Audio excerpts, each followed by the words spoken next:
All right, good evening, everybody, and welcome back to the USA Rugby Clubhouse. I am one of your hosts, Mike Petrie. I am joined by superstar rugby legend himself, Ben Foden, fresh off of a big win over the weekend, but more on that in a moment. We just finished up round 13. Ben, how does your body feel 13 rounds into the MLR season right now? I've been all right. I had a bit of a niggle at one point, so I sat a few games out. They rested me in one game as well. So I'm doing all right, for a 35-year-old, who's probably should have been put out to pasture a few years ago. The body feels pretty good. Well, look, let's be honest. We have Nate Brakeley coming on the show in a little bit. The man has made like 500 tackles or something absurd, like 400 or 500 tackles in a couple games compared to your 10 maybe, or 11, I think, is it? Well, a game. I make like 3 a game if I'm lucky. No. Yeah, maybe I attempt 10. Man. I make 3 or 4. Yeah, maybe a season I'll make 10. Do you also worry about Nate as well? Is that we did pre-season and we did a proper pre-season this year, and we do a bit of rugby and then they stop us to get some running in our legs and we do some like bronco or broken broncos, and he was running past me. He's a freak. Nate Brakeley is an absolute machine. He's gigantic. He shouldn't be able to run that fast for that long. He is a machine. I remember, just speaking of Broncos, I remember when we used to run Broncos, I would think to myself, oh, this would be great. Like, this is an opportunity for me to really, stand out. And this is my thing. This is a fitness test. I love this stuff. I live for this stuff. And then I met Nate Brakeley and I was like, dude, what are you doing? You're killing me. You're stealing my thunder. You're not supposed to run like this. This is crazy. Mikey, I know that you still run a quick time in the Bronco. People look at me and think, oh, ex-England international, he'll definitely be fit as a fiddle and he'll definitely be able to smash a Bronco. And I am horrible at Bronco tests. Horrible. You watch me die a horrible, painful death. Everyone is overtaking me by the end. So let's not talk about that. Horses and horses, we call it. Horses and horses. Oh, man. Anyway, well, we're 13 rounds in, Ben. Yes. And the weekend was very exciting for some, in some cases, and in other cases, depends on how you define exciting, I guess. But where should we start? Well, let's start in the one game that we knew was going to end the way it did in LA versus Houston. Right. LA off the back of a break, back in the Coliseum. Sent out all the big guns. You were like, oh, maybe they might rest a few guys. Nah, they went full ball, and poor old Houston were on the end of a good hiding. Real good hiding. 52-5. Note to self, don't play Los Angeles after a bye week, after a break or whatever it was. They played the midweek game on the Wednesday, so they technically had a game. But like you said, it was over a week and a half ago. So don't catch LA after a long break. How old is DT Van der Merwe? How old is he? He's got to be my age. He's got to be 36, 30. He's got to be our age, 36, 37. Probably. Well, how the hell it annoys me watching players like him. Another guy, Stuart Hogg. I'm like, this guy's getting quicker. He's like nearly my age. He's 33, 34. He's getting quicker. I am getting slower every time I get on that field. Yet Stuart Hogg is getting quicker. And it seems to me like whatever Stuart Hogg's eating, DTH is eating it too, because that kid is lighting it up. I'll tell you what, they're not on a steady diet of Sour Patch Kids, bro. It's just not, they're not, those Skittles or whatever it is that you munch on when I see you. It's probably not that. But I don't know. I can't speak for them. I have no idea. I mean, look, we talked about, Samu Manoa's steady diet of McDonald's. So, who knows? Everyone's got their own trade secrets, I guess.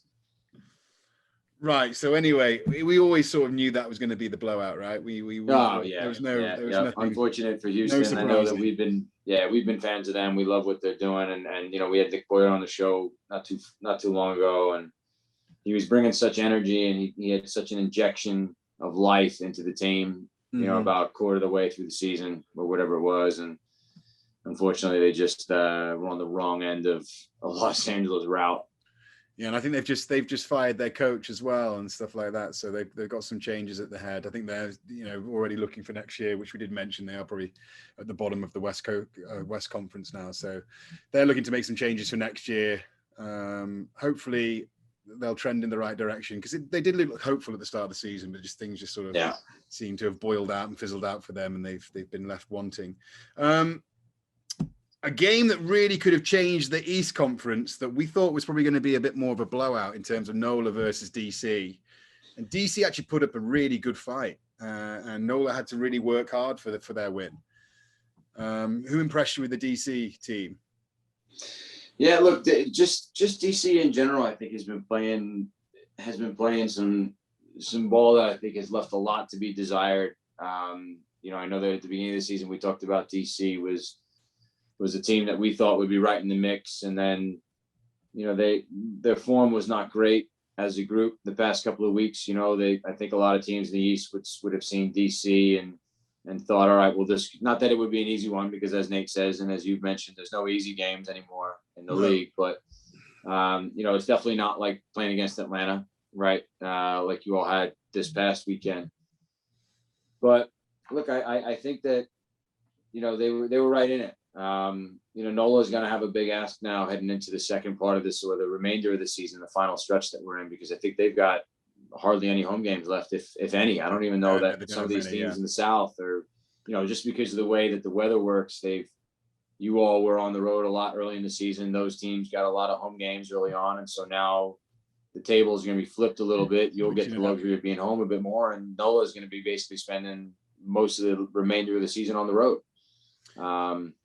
But it was a very important win for them, though, because it's really put them back in the thick of it. They've got a game in hand on Atlanta, and they're only behind us by, I think, 5 points as well. So it is still very much up to play for. It seems to be between Rugby United New York, Atlanta, and NOLA now. DC losing that game, Toronto losing as well.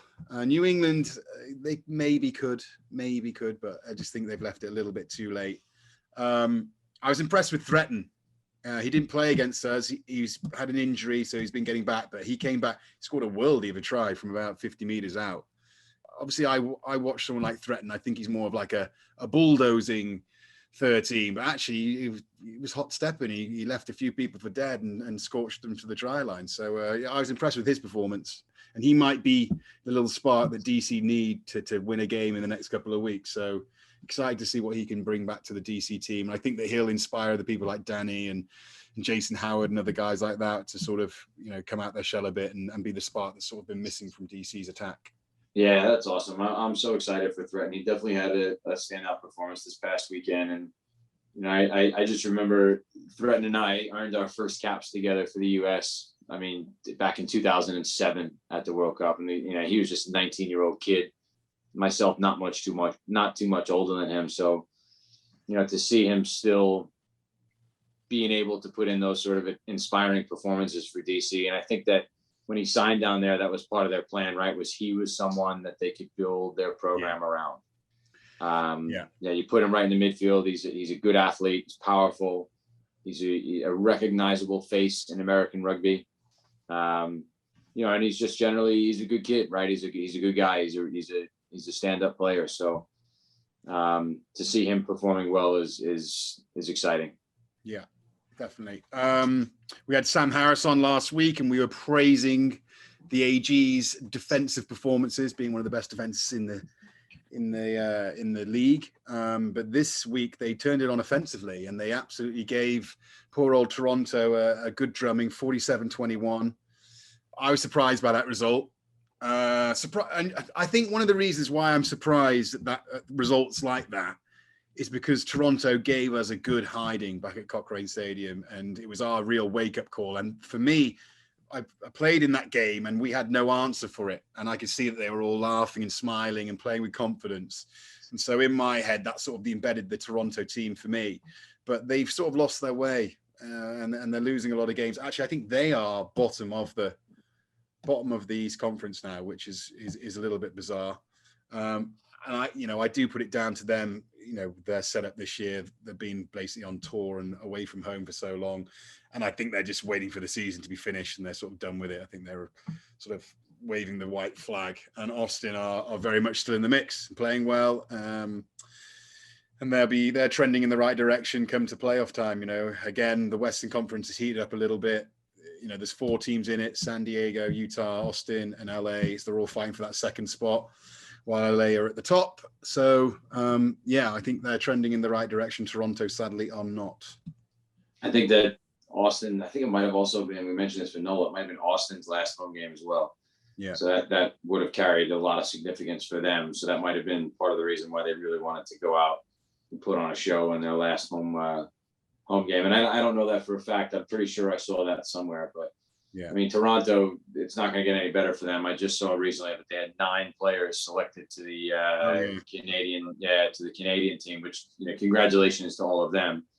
But I mean, that's 9 players from your squad. I mean, that's most of their team now gone for a pretty good chunk of time. So I can't see it getting better for them. And that's no disrespect to the players that will step in their absence, of course. But no, but it's any losing 9 players. You're losing 9 players. That's a lot of people. So. Then to probably the most influential match of the weekend, probably a real turning point in terms of Utah versus San Diego. Last week I was saying San Diego were my dark horse in that race to fill the second spot. But this win for Utah, they scored in the last play again. It seems to be a trait that Austin had to start of the season, and now Utah have taken that trait over, that they scoring tries in the death to win games. And it is, honestly, I think that is a massive, massive turning point for San Diego and Utah. It gives them a little bit of breathing space. It means that San Diego basically need to go and win every single game they've got left to take that top spot. Utah full of confidence. And can I just say, listen, I never really like to praise the fullbacks because obviously I'm a fullback and in my head I like to think I'm the best in the league. But Mikey Teo is on fire. Like, I look at him and I'm like, how is this dude doing all this? He looks like he belongs on a building site somewhere. His rig is not looking like a professional. I can't wait for him to watch this show. I know. Sorry, you Mike. guys play each other next week. He's just fueling his fire. I know. Listen, but he is. His goosing, his stepping, his support lines. He looks fitter than ever. He looks faster than ever. He threw the last pass that missed out 3 people, hit the winger to score. He is on fire, Mikey, and he's got to get away with the national team as well. And I hope he keeps that form up because he is a handful for anyone. And Micah Cruz has been included. Those two together have just been carving up for Utah. Listen, I love watching a bit of rugby, but watching Mikey Teo and Micah Cruz carve up for that team is awesome. It's awesome. I love watching it. I love what Utah are doing. I'm back on that bandwagon again, Mikey. We always jump on and jump off, but geez, they are playing some good rugby. They're like human highlight reels this past season. But you know what? We'll have to chat more about that later because you're on that bandwagon. They're making a stop in New York soon, so we'll chat about that in a moment. But anyway, big win for Utah over San Diego for sure. Do you know what's so funny about Mikey as well this time? Is that I did the 10s, went to Bermuda 10s, and he was sort of like me. I was there. Luckily, I was in a very good team, so I had Dan Norton and guys like that in my team, and Tom Mitchell, and all these guys who played 7. So I was just sort of the connector of the dots, and he was doing the same thing. And I was like, "Oh, Mikey's here just on a bit of a jolly, just to like have a stretch, check out the hands." But then watching him, I'm like, that is not the same guy who's playing for Utah. He is in the thick of everything. His hands are on the ball. He's making breaks. He is just a beast, and I love it. I think he summarizes rugby like you just not, you look at the guy and you think, how is he doing all this? And he is just magical to watch. So really impressed with Mikey Teo. San Diego, listen, we sort of said about at the start of the season, their defense is just a bit iffy. And they've brought in all these changes, got these big names coming in. Tom Franklin's there now, Pryor's there now, Rob Shaw's back in the mix. Paddy Ryan's back there as well. So their pack is a beast. But the defense seems to just be lacking a little bit. I can't really put my finger on it. Any team, obviously Utah are probably one of the best attacking sides in the league. I was just going to say, against the Utah squad, though. Utah, they've been putting up big numbers week in and week out. Yeah. Well, and listen, if they put up 45 points against us, we'll be pretty disappointed. I know that. So I think that'll be the thing for us. But it's scary to think that that's what they do week in, week out. They are putting up numbers like that. Do you know what I mean? They do concede a lot of points as well, because one of their things is their defensive setup, but their attack is just on fire. Yeah. No, absolutely. You're 100% right. An interesting game was New England against Seattle. You mentioned it earlier. Seattle nearly took them. Didn't quite have enough to get over the line, but it's meant that it's kept them alive, the Free Jacks, in terms of looking for that for the top 2 spots. They need to win all their games as well, really. But I think they've got a few home fixtures coming up as well, so it'll be interesting to see how they finish out the season. but very much still in the thick of it. Seattle show glimpses of doing something, and then just fall off at the end. Usually in the last 15 or 20 minutes as well, which is quite disappointing for Seattle. But we sort of know where they sit in the league. But Free Jacks, another stubborn performance, and they crossed the line. And like you said, they've got a homestand coming up. Being in New England, they played most of their games on the road early because the weather up there is just not conducive to rugby in March, right? Like, so when the season kicks off, nobody wants to be playing up in New England in March or even early April. So they'll be hosting a lot of games. They're undefeated at home. So look out, because like you said, they're a niggly, gritty team, and they could be climbing up, creeping in on that first or second spot in the East pretty quickly over the course of the next couple of weeks. And talking about the East Conference, number 1 versus number 2, old Atlanta versus New York. A tough game. We had quite an interesting tactics that I won't really go into too much, and I might have to play them again soon. But they were a physical team, and they had most of the territory and possession. I'd say that probably New York were probably, we're delighted to get the win, but it wasn't really the win we were sort of looking for. I think that we capitalized on a few people's brilliance. Appy scoring, setting up Cara Pryor to score from deep. And James Rockford scored the intercept try from a kickoff when really we've been playing most of that game in our half, and a bit of line speed, and you see our prop forward take the ball 10 meters from the line and score into the stick. So we were a little bit lucky in terms of, I think we played the scoreboard a little bit better, and the pressure came on them to do a bit more. And then we toughed it out in the end. But a good game. I think it shows where both teams are at in the Eastern Conference. There isn't much between us. And playing to play for now in the Eastern Conference, now that we've sort of leveled the playing field. I think we've got a game in hand against them, but they're 2 points ahead of us. So yeah, all things close and heating up in the East Conference, Mikey. I'll tell you what, that was a lot of fun to watch. That was really just an exciting back and forth game. And I mean, it had everything from prop scoring, intercept tries, like you said, to Cara Pryor. I mean, when you go back and look at it, I mean, he was just lightning fast. Like, he just left people in the dust. When he turned on the Jets, he just went. Was the dive necessary? Was the dive necessary? I did. I mean, look, if you're going to run that fast, I don't know how you would slow down. That fence is right there, right? So that sideline was right up against that fence. He was going so fast. Yeah. I don't think he was able to slow down. I think he was trying to get there. He was like, how do I even stop? And he just dotted the ball down. I was like, let me just somersault forward, because I think that's the only way to actually get myself to stop. He's a bit of a show off. Yeah, I mean, look, it was an exciting game. I think that, we had Mark O'Keefe on the show recently, but you all kept him quite quiet. Mm-hmm. And he's someone that's really stood out for Atlanta in the past couple weeks. But look, Harry Bennett played well, put lots of players through gaps. I mean, Dylan Fawcett made a big breakout run, and Fuatai made another one, and both were able to dish off to a 9 in support. So, look, there were moments of magic, and I thought that it was a well-played game. And if that is an indication of what lies ahead for the semifinals, mm-hmm. I think that's in the East Coast. I think that's a pretty exciting prospect, if I'm honest. Yeah. You're saying that Mark O'Keefe had a quiet game, but actually, I think he did the first charge down we've seen all year in terms of charging down Chris Martina, which actually became quite a vital, because there was only 7 points in it.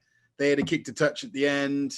That could have put them in position to score 7 points and even things up. And so, Mark O'Keefe, although he had a quiet game, still doing things to sort of get people talking. Oh, of course. And I think that play alone kept them within striking distance of a bonus point, right? So They walk away with 2 losing bonus points, I think, because of number of tries scored and keeping the score line within a certain. Exactly, Mikey. Exactly. Yeah. He's having an impact wherever he is in the world. Yeah. Anyway, so we've talked about it. It's now time for you guys to see it. So here is this week's highlights package, brought to you by the USMLR. And as far as Utah goes, you got to keep it in the forwards. Make an aggressive. Talking of aggressive, how about that line from Thakabalavu? He has been shredding Major League Rugby in the last few weeks. Add that one to his hit list. Another try for this Fijian sensation for New York. had a difficult start to the season, and a lot of that has to do with the distance he had to travel. Kind of isolated, very homesick. And now he's really settled in. You cannot let your guard down if you're New York. Well, Brian, you and I called the game in Utah against DC. The last play of the game, 83rd minute. They are the heartbreak kids of Major League Rugby. And they are pushing this ball in the right direction to do it yet again. It's with Williams. Christensen short side. Crusade! He dots it down, and the Warriors, they've done it again. You could not write this. How do Utah keep stealing these games at the death? Christensen, the youngster. And then there's a mismatch on the corner, one-on-one. Crusade on the blind side. They identify it well. And Utah, well, we just talked about it. Don't leave them a tick on the clock. And look at the bodies. You can see how difficult it is for them. Talafo jogging back. Nobody covering the corner. Back with Dominguez, Julian Dominguez. The Buenos Aires native at Club Pucará. Look at Dominguez go. Dominguez still on his feet. Dominguez across and down. Nice call. Take another look at the try from Dominguez. So it's just a kick. He takes it and he goes through and he beats 3 tackles, right? And that's, he is so strong in. Toronto trying to find something, a little kick through. Right back to Dirksen, read it well, charged down. Here the Arrows with an opportunity. Lesage across and down. The co-captain ties things at 5. Kicking foot is, and that's Dirksen's right foot, and you can see Lesage covering the right foot with that block. He puts his hand up. Just outside the 5-meter mark. Kelly, little stab kick through. Mires giving the chase. He's got it. Try time, Toronto. Will Kelly to Gaston Mires. We will take our final hydration break. 12 all between Toronto and NOLA. Stick with us. That's one. Goddard, good fake. Goddard's got some space. Harrison Goddard gives it away. Powering on toward the try line and putting it down. What an effort turned in by Los Angeles to finish that play. Great work out of Goddard. For a second of the game. Looked like Peterson had an angle. You just can't take a man that powerful, that high. 3 players. Iglesias tries it as well. Seattle still 5 meters out, inching closer to the try line. Yeah, they're going to have to do something special against this AG's defense, #1 in the league. Austin takes such pride in the defense, and they will spin it wide. Did he dot it down? Able to get across, indeed, Inifuti, the American Samoan, signed earlier this month. AG defenders, and you can see the back for the AG saying, hey, there's space wide. Oh, it's actually Joyce. Joyce with that beautiful left-handed pass. Getting ready for those tests come early July. Oh, good inside ball. Austin able to find a little space. It is going to be Austin. Hugh Roach, the former Waratahs man, dots it down, and Austin tacks on another 5. You can see people aren't coming round, and right here, they knew exactly what was going on, and what a line, and what a support line by Roach. Roach was just standing out here waiting for the ball to come back. That pattern. I think you're exactly right. I don't know that anyone can take Inifuti one-on-one as Devereaux Ferris comes on at the fullback in place of Aki Yamada. And another mistake at the kickoff, and let's see what they call. And it's a try. Misfielded there. Looks like by Tamivina. And then great play. You don't have to have possession when the ball's bouncing around. A little bit of work on the ground, making sure that placement is better, will be good for the Seawolves. Intercepted by Halai. It's Frank the Tank, the former All Black. And Frank dots it down right behind the post. Hi, I'm Nate Brakeley of Rugby United New York, and you're watching the USA Rugby Clubhouse. All right, Ben, it is my distinguished honor to introduce our friend and teammate, and hands down one of the hardest working players I've ever played with on a rugby field. He's played for Cambridge University, a graduate of Dartmouth as well. So probably one of the smartest players in all of professional rugby anywhere in the world at the moment. Definitely been the smartest player in New York. We'll keep it at that. He's a USA national team player. He's played in the last World Cup. He's been in the mix for several years now. He is a stalwart in the second row for them. None other than the All-American second row himself, Nate Brakeley. Nate, welcome to the clubhouse, my man. Very excited to be here, fellas. How's that introduction, Nate? That was pretty good. That might be one of the longest ones we've had as an intro. Listen, you've sold him short anyway, Mike. He plays 6 as well sometimes. Oh, okay, all right. And he's not just a fan's favorite; he's a player's favorite. We all love him. He's a player's favorite. He's a jack of all trades. He's everyone's favorite. Without question. We love the man. We love him. All right, wait, Nate. I'm gonna ask the first question. Okay, I'm gonna ask the first question. Tackle counts. We're gonna talk tackle counts for a second. In the course of your MLR career, have you eclipsed 500 tackles in however many seasons you've got so far? What, like 3 seasons in professional rugby? I think I probably have. They keep the stats on the app. I think I'm probably just about 500 right now. That is insane. 3 years, he's managed to make more tackles than I've made in, what, 17? I was setting that up, but you just ran with it, man. It was like I was waiting for that. I know. Listen, we can point out all our faults compared to Nate, but I always take it as a very sign of a good second row when, you know, you never see him because he's always at the bottom of a ruck, at the bottom of a tackle, clearing someone out, doing all the nasty stuff that I never want to do. And that's why I love playing with this man.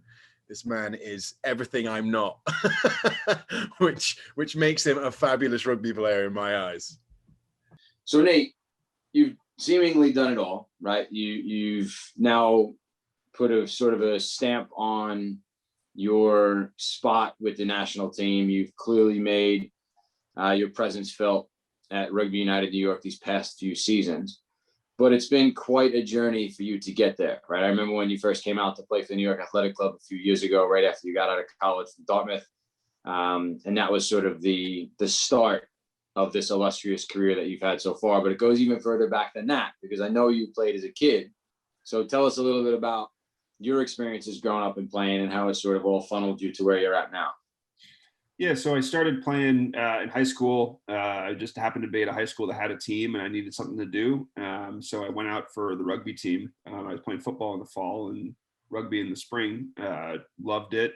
Going from offensive line, which I was playing on in football, to finally be able to run with the ball. I played 8 in high school. So loved just kind of running roughshod around all over the place. Then went to Dartmouth from there and played 4 years at Dartmouth, which was fantastic. Real good rugby education there. Came out of there and went to Cambridge for a year. And so kind of got my foreign education as well before coming back and starting to play for Nyack in the city. And I guess it took me probably 3 years playing for Nyack before I got the call up to USA. It probably helped that at the time Mags, who was my Dartmouth coach, was the USA selector. So definitely a bit of a home team selection there. But then I've managed to stick around for the last 5 years playing with USA, and Runy wants to start it up. So here we are.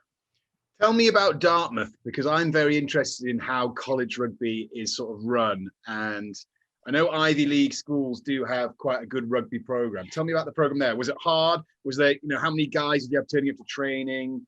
Like, the ins and outs. How many times do you train a week? Who were the tough games? Who were the big games? All that sort of stuff. Yeah, so rugby in U.S. college runs the full gamut from like basically an excuse to drink and hang out with guys, full through to the equivalent of, an NCAA football type situation where you're training every single day and you have nutrition and weights and all that. When I showed up, Dartmouth was probably guys that took rugby seriously, but also took off the field seriously as well, and trended more toward being a more like professional setup by the time I graduated. But the reality is you got a lot of guys that have never heard of the sport before. And they might have been decent high school athletes, but in general, and all the freak athletes go on scholarship somewhere to play, your big American sports. And so you got guys that are that are pretty athletic, but don't know the sport. And so the real challenge is how do you then sculpt those into a passable rugby team? And so in a lot of cases in America, it comes down to how good is your coaching. And so, across the Ivy League, you probably have the same student body across all those schools. And we happen to have probably the best coaching setup with Mags, who ended up coaching the USA Sevens as well. So pretty good pedigree there. And so the challenge is how do you take a bunch of kind of athletic nerds and turn them into a rugby team?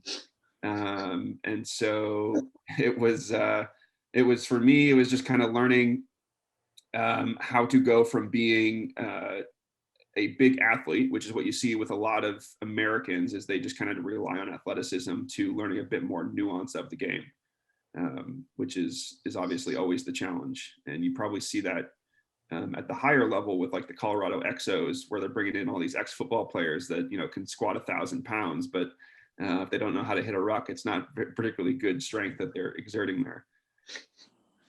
And so from Dartmouth, you've then gone across to Cambridge. I'm taking it you did play for Cambridge. You do the big Oxford-Cambridge game over in England as well. And how did you find joining up with because it's very prestigious, the Cambridge side and the Oxford side. So it would have been a great experience for you going over there and experience the whole of that. Yeah, it was great. I had no idea what I was getting into. Vaguely knew Oxford. I obviously knew they were excellent universities, but as far as the rugby, I knew that they had teams, and I didn't really know what I was getting into. And so it was really cool to kind of go in blind and then gradually just realize like the scale and the history behind all of it. That they've been playing since before 1900. That we're playing in the 150th varsity match or whatever it is. And I also really enjoyed like the genuine vitriol between the schools. Dartmouth didn't really have like a rival in any sports that had like approached anywhere near the level of like hatred there was between the two rugby programs, which I thought was great fun, just to really buy into it for no good reason other than it seemed the thing to do. And I would say the biggest difference between, and it's definitely changed since I graduated, but when I was at Dartmouth, we probably had 10 solid rugby players playing a 15-man game, and so you end up wearing a lot of hats around the field and kind of doing what you want to score. And I got over to Cambridge. I remember my first training, I was so used to at Dartmouth, I would just slot in at 10 sometimes if like I was near the puck. And I did that once, and they're like, "Get the hell out of there! Like you will run a crash ball, and exclusively a crash ball." I love that. This is a different type of rugby we're playing over here. And he's neglected to mention, he talked about Dartmouth turning a corner. He neglected to mention the fact that they have probably some of the best facilities in all of the United States as far as rugby goes. I mean, I don't know if you've been up there, but it is unbelievable. They have better facilities than probably most MLR teams, I would think. Well, right? that's what I was going to ask as well, because that's what's so good, I think, about trying to get this sport into colleges, is that they can sort of lean on. Everyone has such a heavy football program, and so they have brilliant gyms and they have brilliant facilities. And obviously the way it's staggered, I'd have thought it's staggered. It's the same at university, that, football season is a completely different season to the rugby season. So, that sort of excites me in terms of the fact that you can sort of get that professional environment at a university. And then, and it's good to sort of, put people into that environment, make them feel like this is an important sport. They get their nutrition, their training, and all that sort of stuff, meeting rooms, all that comes with it as well. Do you reckon that helped you in terms of going forward as well, Nate, that you were sort of introduced to somewhere that had good facilities, that it was quite a professional environment for you then to take the next steps and think, I will, I want to go and play for the USA, and then also, the MLR's popped up now and you can sort of make a bit of money on the side from doing that as well? 100%. And I imagine, folks, you've experienced this 100 times over here, is when you're talking to your average rugby fan, you can tell within 5 minutes just by their vernacular, like the level at which they played. Yeah. And so me, coming as a impressionable high school rugby player, my like trajectory was 100% dependent on the college atmosphere that I went into. That if I had ended up at a more social club school, like my skill level would have plateaued accordingly, and I would have come out and played, average men's rugby for a couple of years and hung up the boots. But because I was put in kind of this pressure cooker where guys were genuinely challenging each other and everyone was trying to grow, I had a completely different trajectory. And again, if you look at the number of people that participate in collegiate sports at both like the varsity and just like the rec league level, it's an enormous pool of people. And so if you can get them through the right environment, that even if you're getting 1% of those guys going on to playing men's rugby, it's a huge population that you can start to draw from. Yeah, and you've been very well, obviously, a very intelligent man, but also you're very well versed now in rugby in America. What do you think is the main thing to sort of push rugby into colleges? I mean, it's starting to happen gradually, but like, I think that you're probably quite lucky in terms of the fact you went to Dartmouth, where there was sort of a semi-rugby program already in, and like you said, you had the decision to make whether it was going to be like, the professional environment or whether it was a bit more of a social one. How do you think that, because American football is such a big thing, and so is baseball, so is basketball in all these schools and all these, is there room for rugby? And how is the best way about, recruiting, even just going into a school and saying like, hey, how do we get guys to the training field to train? Because that's the most difficult thing. You never really, it's always real heartbreaking when you go to training and there's only 12 or 13 guys turning up, and once you get like 30 guys turning up, and training can be a real full-on thing, and people are learning from guys around them, that's when it's enjoyable. And that's when, and obviously the social side of it as well, when you got a big group of 30 of you, there's always something going on at someone's house, or some barbecue, some drinks, and that's so important. How is America going to do that and push it through the college system in the mind of Nate Brakeley?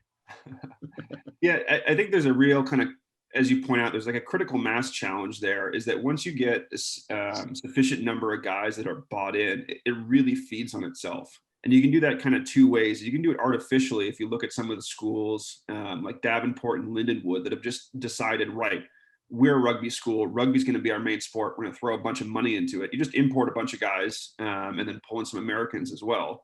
And you kind of artificially build this base that will then become self-sustaining. And you start to have this high performance rugby environment.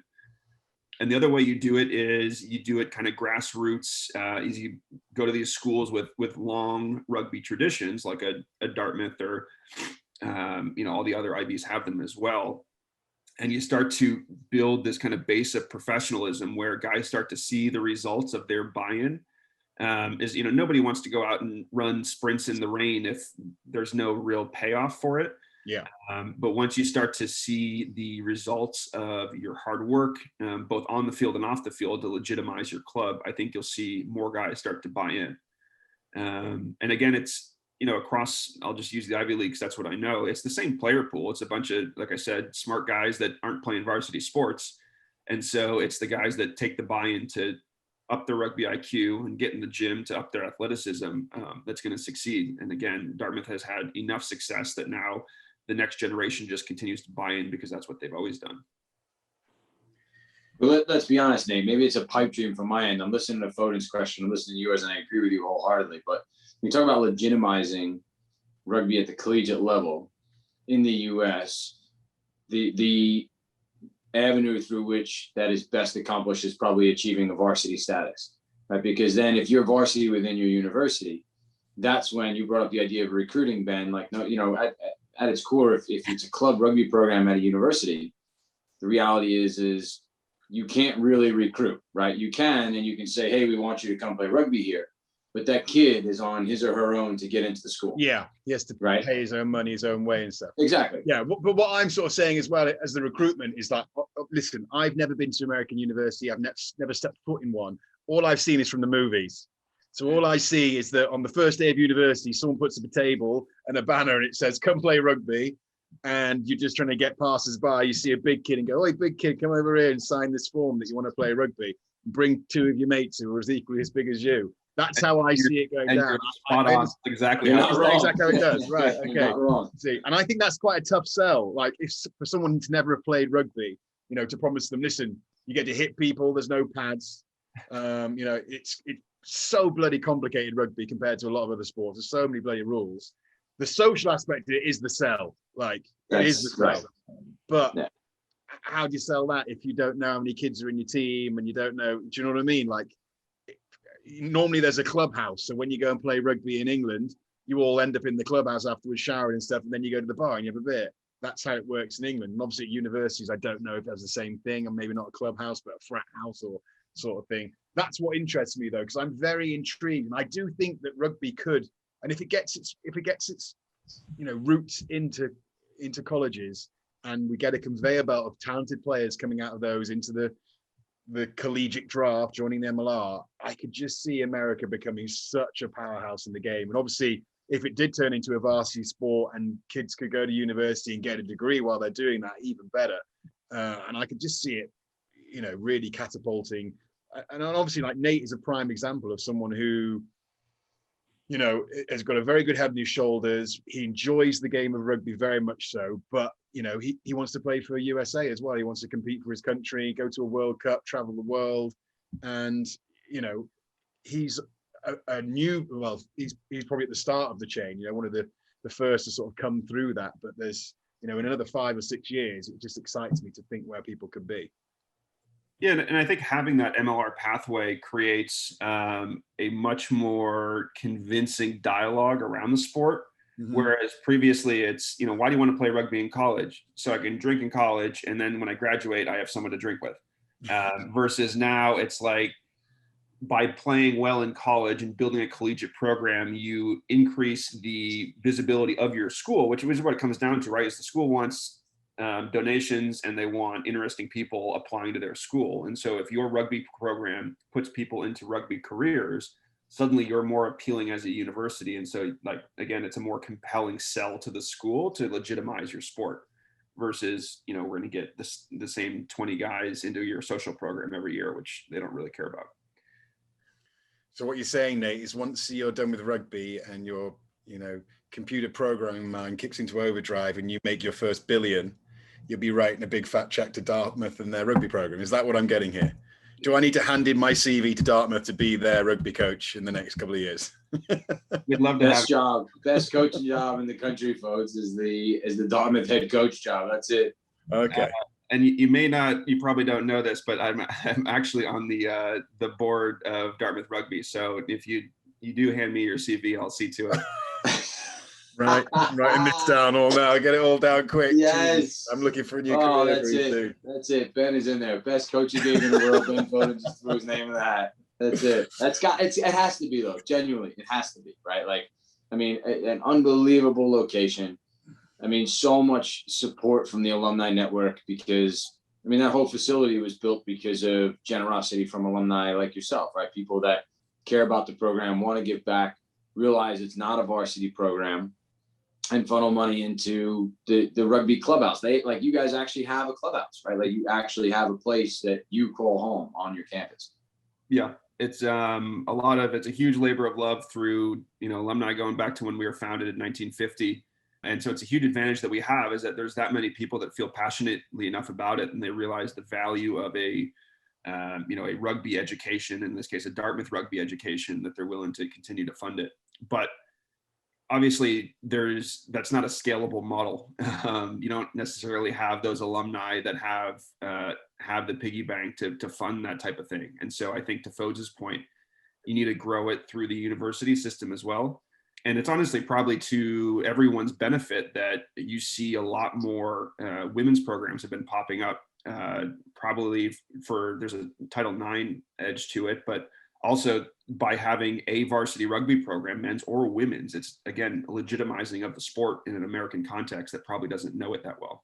100%. And I think on those same lines, I think that, the hope is, and Ben, we've had this conversation as well, that women's rugby can ride on the coattails of professionalism through the MLR, but I think men's rugby is going to have to do that and ride on the coattails of women's professionalism at the collegiate level, because the women's game is the one that's going to be that legitimate sport for a number of different reasons. And that's awesome, right? I think that the two can complement each other really well. Yeah, 100% agree. I think that if you look at American sports as well, I could see American rugby for women's being the biggest in the world very quickly. And I think that once the success of the MLR happens, because I know that each MLR have talked about having a women's team already, and I think it'd be an easy switch. And, you go and play touch rugby down in McCarran Park in New York on a weekend, and you'll see, 4 or 5 girls playing touch rugby with guys, and their skill levels are actually really good. Like a few guys I bumped into were a very good standard of girls players. And there's a lot of women's rugby in England, and it is, it's professional there now. There are professional contracts out there in women's rugby. But I was very impressed with just the level of amateur rugby over here. And I can see it really kicking on, obviously being in the Olympics, the sevens and all that. And yeah, like Nate says, with varsity and things like that and Ivy League schools, I can see women's rugby developing very quickly and turning into a real big thing over here. Well, we'll find out very soon too, right? Like that sevens thing that's kicking off now is going to be bringing both men's and women's professional rugby into the sevens arena. So that'll be kind of cool to see what unfolds with that. But anyway, enough of this. I want to talk about Rugby United New York. We're not allowed to call them Runy anymore, Nate. I'm told by our CEO. It's no more. Yeah, Runy Roosters are no more. We are Rugby United New York. Hold on, Ben. Can I ask him one question before we go to Rugby United New York? Can I ask one thing? Because there is one thing that I'm very curious about, and Nate, because you have a very unique resume, and we've kind of brushed past it in the sense of your experience at Cambridge, because for an American player, there's only a select number of people that have ever done it, right? And I know that when I got out of school, it was one of the things that when I thought about trying to play in Europe, one of the pathways and the avenues that I saw was, I remember being in conversations with the coaches at Oxford, was to go play at Oxford or to go play at a Sydney University and go to one of these, prestigious universities in other parts of the world to get not only a great graduate degree, but a high standard of rugby where you're actually noticed, right? Where you get people that appreciate the game at a high level and know what they're looking for. They watch you play, and it can open up some doors for you on many levels. What was that process like? Because, it's the sort of thing that I think, we say that there's American rugby players everywhere and the game has a lot of potential and everything else, but this is an opportunity I think American rugby players should be taking more advantage of, without a doubt. Yeah, 100%. And so, for me, I graduated from Dartmouth and I wasn't quite sure what I wanted to do still. I had a couple job prospects that I wasn't crazy about. And this was suggested to me basically as the same to you, a way to grow my rugby and, get another degree that I was probably going to get at some point anyways. And so again, went in fairly blind to it. And now I couldn't recommend it more. Of course, there's the Oxford, the Cambridge are the big names that people in America would know, but there are a lot of phenomenal universities over there, Durham, Loughborough, that are great universities and also fantastic rugby programs. And you'd have the same experience anywhere where you still have that kind of university environment. So it's a very easy transition, but the standard of rugby and rugby culture is it's much different and much higher. And it's fantastic for my education, I would think for anyone else as well. And see, Ben, this is where I've always thought that this was kind of a good hook for some of the programs in the UK as well, right? If you're a Northampton Saints or a Sale Sharks or Saracens or whatever you are over in the Premiership, and you're looking to bring American talent over and give them a chance and give them an opportunity, but you might not want them in the academy because the academy's focused on local talent, right? But why not link up with the university like a Loughborough or Durham or whatever it is, and give these American kids a chance to go and get a graduate degree, keep an eye on them, maybe let them train with your academy or whatever, and then see how they develop over the course of 2 years. It could be the sort of thing that, like, as an American player, could be a foot in the door for a lot of these programs overseas. I mean, maybe I'm wrong, but, and if nothing else, you walk away with a degree, right? You might not get picked up by Northampton, but you come back to the States, you've got couple of years of good rugby under your belt, you get a good degree, and on you go. So I know you want to talk about rugby now. To answer that question in terms of for England, this is the main difference as well with professional sports in England and professional sports in America. American is always very college led, so you are made to go to college, where you go to a good college, you have a good football, basketball, baseball program, and then you come out the end of it and you try and sign professionally. Whereas in England, it's normally when you're 18 and you've got that decision to make. Can I make it pro as a football player, soccer player, or can I make it pro as a rugby player, or do I go to university? And you might have a bit of limbo where someone will go, yeah, I'll do it for a year and I'll do both. That's what I did. I did a year at Manchester Uni while I was playing at Sale and did them both against each other. And then I got offered a full-time contract, and it was like, do you want to do rugby full time or do you want to finish your degree?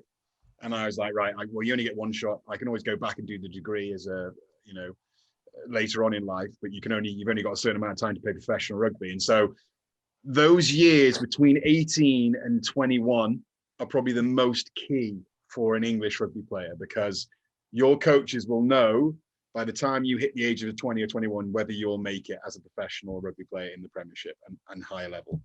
And so, you know, that's the problem that you face in terms of, you're right, but because there should be more of a connection. Every profession, in my book, I think every professional team should be connected to a university, and it should be their feeder, and their guys should be going to university, getting a degree, because it's a big problem that guys who want to do it full time, they get to the ages of 24, 25, and no one re-signs them, they pick up an injury and they've got nothing to fall back on. And the RPA talk about doing side projects, but it should really be the professional rugby units, you know, problem in terms of they should link up with a full-time university so their guys can constantly have a degree, and by the time they're 22 they have a full degree and they've got something to fall back on, or they're playing professional rugby with a full degree to fall back on as well. Especially now with so many of these degrees available online through these schools, right? Like so much of the stuff you can do remotely and in a virtual sense. But anyway, let's move on to Rugby United New York. 500 tackles in professional rugby. So let's go back to that. Let's go back to this direction. Go ahead. I just want to ask Nate, why New York? Because obviously you're actually you're a Boston boy, correct? I am. So I'm guessing work brought you to the city, and then Nyack were there, and then the MLL popped up. But obviously there's a Boston team out there, Nate. Not that I'm saying that, you know, we desperately still want you to play for us all the time, but, you know, why New York? Yeah, so you pretty much summed it up pretty well. As coming out of school, work took me to New York, which was not my first choice, obviously being a Boston guy. But I figured I'd give it a go for a couple of years. And the other piece of that was, at the time, Tolks was the USA head coach, and so that's why I chose Nyack over Old Blue. I actually have Dartmouth connections to Old Blue, but wanted to play under Tolks to hopefully catch his eye. And so I ended up at Nyack and enjoyed that, and was continuing to enjoy work. And then with the hints of MLR coming around, it continued to have a reason to stick around. And, you know, this is the first kind of full year that the Free Jacks have been going. And so to this point, I've got so much momentum with Runy and I've enjoyed it, that just continuing to be here. I haven't found an excuse to leave is really what it is. But you mentioned that obviously you went to Dartmouth, which was a pretty professional setup. Nyack, I know they've got pretty good a setup around the city and stuff. And then, you know, just how surprised were you at the running of Runy? Well, not Runy anymore, Rugby United New York, especially in the first 2 years when it was very rogue. I mean, I think you're probably giving Nyack a lot of credit here. I tell you the early Runy trainings were identical to Nyack trainings, except Runy had more snacks on the sideline. It was still take the subway, take the bus, meet some new friends on the bus on your way to training, and then practice on a godforsaken field that you may or may not have booked, and so maybe you're running from the parks department as you're trying to train. It's honestly, it's what I've been used to since I've shown up. Big switch from Cambridge to Nyack, but that's just kind of what I've known, and I kind of love it. I think that New York, as a result, we talk about it, and I really don't think it's lip service, that we just have a certain way of kind of absorbing all the blows that come at us. If you look at all the stuff that's been thrown at us over the years, you just kind of shrug your shoulders and get about your business. And I think that for guys that have come in, and definitely a bit of a shell shock initially to see what we're dealing with. But I think it builds character. It definitely does. I think it definitely. I'm a similar mindset to you, Nate, as well. I actually quite enjoy it as well. I don't know why. It's just something about it, isn't it? It's sort of like there is something magical about New York, just New York City in general. And when you drive through the streets or catching the bus or in the underground, and you don't know what's going to happen. Wait, yeah, that's fine. But come on, Ben. Is there something magical about taking the M35 over the bridge For me, get to there go to was. Randall's Island for For practice me, at there 7 was. o'clock at night. I mean, I get an Uber, but but there was something kind of like, it's rugby's all about like memories and creating memories and stories to tell over a pint. And so, the amount of laughs and stuff I get over telling that story, that getting the F-35 bus over to Randall's Island, it's priceless, and it builds character, and I love it. And it's a great story I tell over my beers, and I'll be telling it to my grandkids when they're attending Dartmouth with the super facilities. I'll be like, back in my day, got the Yeah, you only had to do that for one season, Ben. You only had to do that for one season. The rest well, that's the next thing I was going to ask Nate about is how have you felt the progression of Rugby United New York? Are we trending in the right direction? Because this is the problem that I have with New York, is that all these new teams, they come, Houston built their own facilities, and land is plentiful over there, and I'm sure Texas will do the same. And LA have got this massive money man who's gone in, and they play at the Coliseum, and he owns F-45 gyms, so they're training there. It's not been quite like that in New York, and New York is a very expensive place to live. Trying to find land to build somewhere in New York to play rugby is damn near impossible.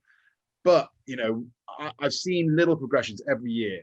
And how have you felt it, Nate? Do you think it's trending in the right direction? Can you see a home for rugby in New York in the next 10 years, where we have our own purpose-built gym, our own purpose-built field, a home place to go, and where fans will turn out in the masses to go and watch the game?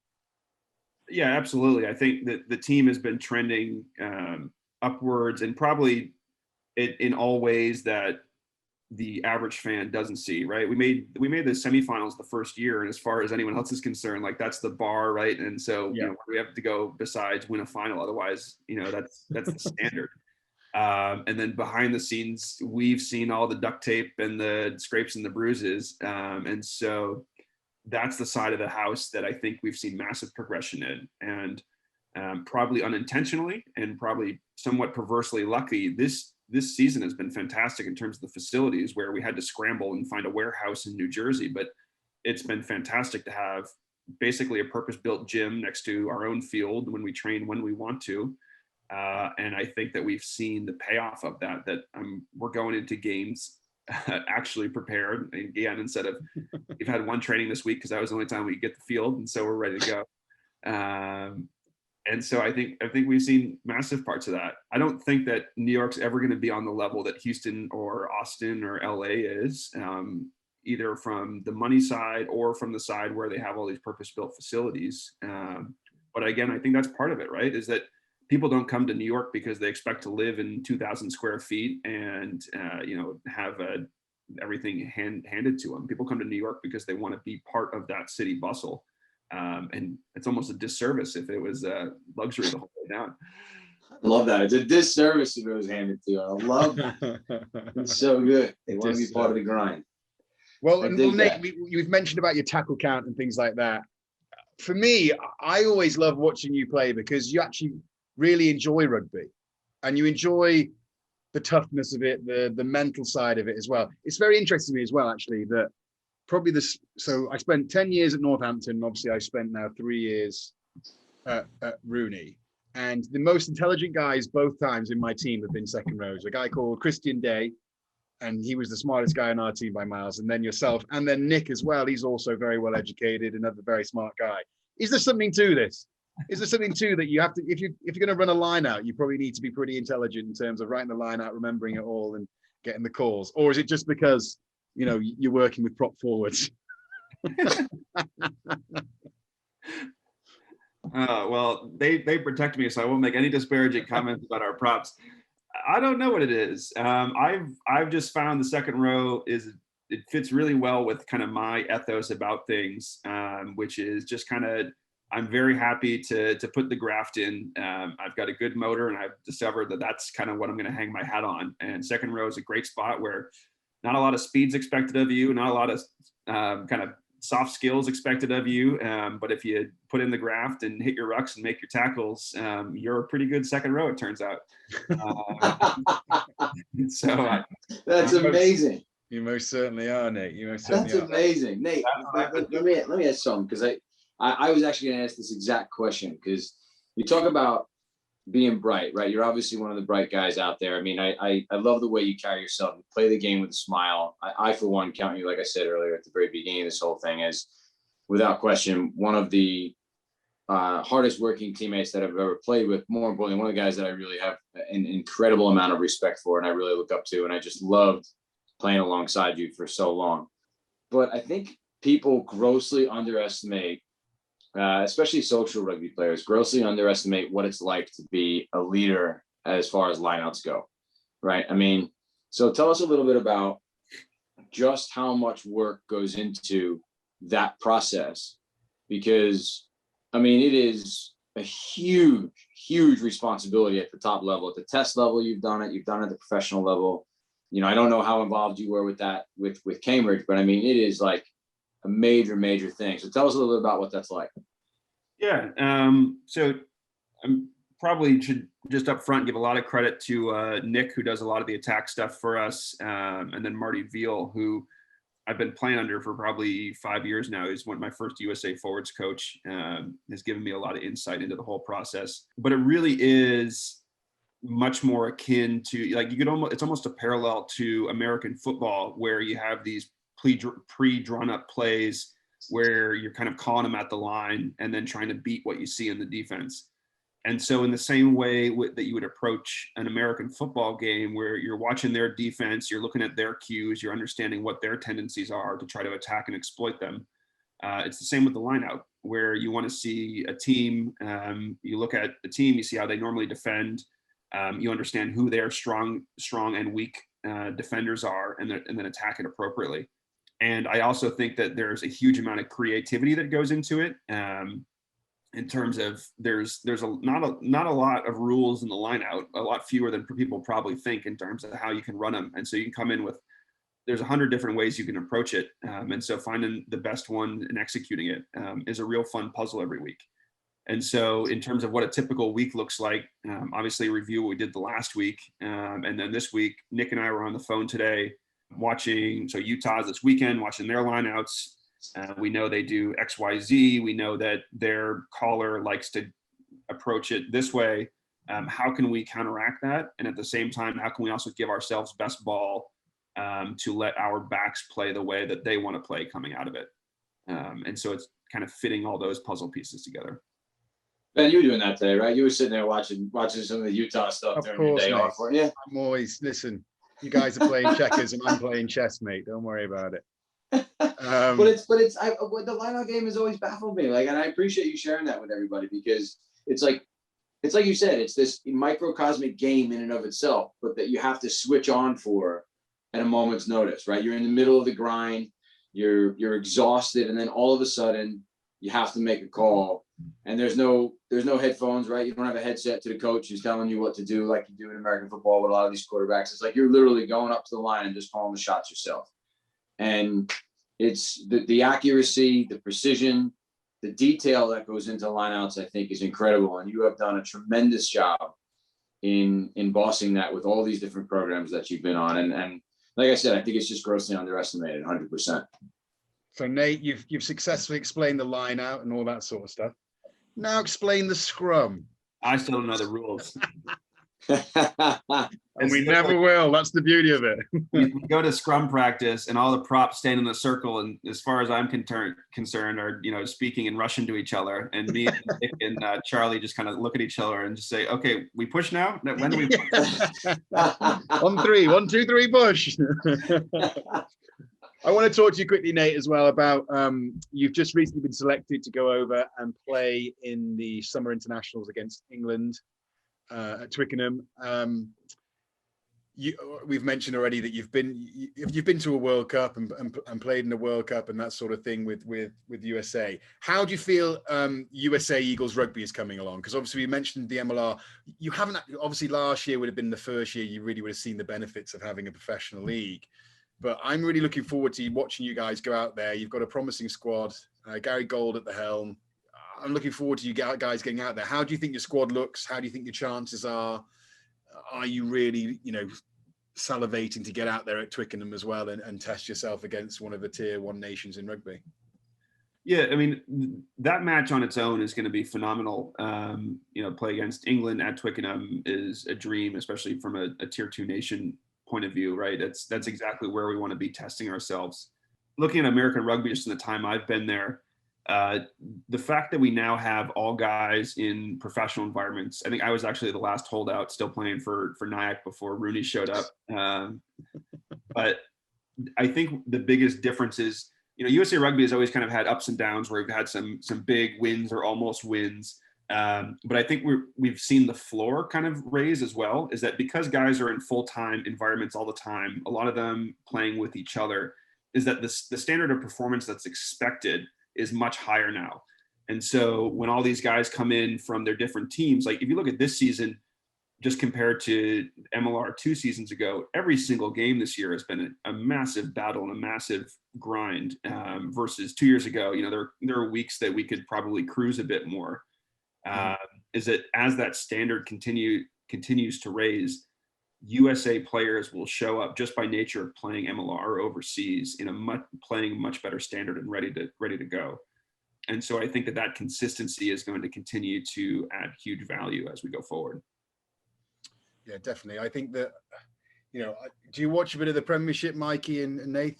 You watching AJ McGinty? Jesus Christ, he is. I hope that he's all right, man. Let's hope he's all right. Oh my, but that kid is playing some brilliant rugby. And if that's not enough to excite American rugby enthusiasts, I don't know what it is, because obviously we've got the MLR, we've got players coming through, the likes of, Mooneyham and Mika Cruz and guys like that. And obviously we've got people like Nate who've been there before, but AJ McGinty, he's probably one of the best 10s in the world. I put him in the top 5, top 6. It's amazing, right, Nate? When you think back to when Oz showed up to the AC from Ireland, just like this young Irish kid just rocking up to the AC. Yeah. What was that, 2014, 2015? Like that, yeah. And, I remember playing against him when he was on Life. And it's like, yeah, who's this loud Irishman? And now his halfback partnership. Partnership is probably arguably one of the best players in the world in Faf de Klerk. So he's learning a bunch being over there playing. And I bet he's looking forward to meeting up with you guys. I bet you he's keeping an eye on the MLR as well and seeing what's going on over here in terms of rugby. So I am seriously excited for the summer games and obviously just seeing where we compare, seeing where America. I say we as if I'm American now. I noticed that. I enjoyed that. Yeah, sorry. Yeah, I am. I'm excited about it. It's going to be. Then he was carried off the field though in their last game at the very end. Yeah, so hopefully he's all right. Yeah, so hopefully he's okay. That'd be a pretty substantial loss for you all heading into those games this summer if Azzy can't play. But another opportunity for someone else if he can. That's for sure.